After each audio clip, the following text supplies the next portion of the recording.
ఇప్పుడు మనం పెట్టి వీడియో పెట్టి 10 నిమిషాలు అవుతుంది కదా, అందరూ రెడీగా ఉన్నారు కదా? అంతా మంచిగా జరుగుతుంది. Okay, ready, start.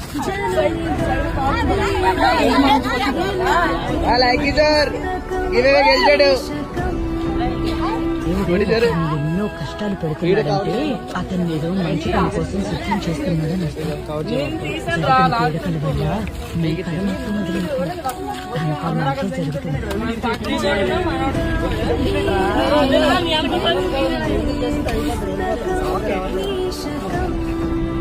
దేవుడు ఒకరిని ఎన్నో కష్టాలు పెడుతున్నాడంటే అతను ఏదో మంచి పని కోసం సిద్ధం చేస్తున్నాడని అర్థం.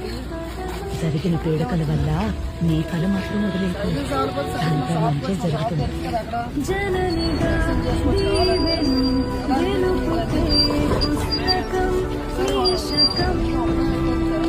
దేవుడు ఒకరిని ఎన్నో కష్టాలు పెడుతున్నాడంటే అతను ఏదో మంచి పని కోసం సిద్ధం చేస్తున్నాడని అర్థం. జరిగిన పీడకల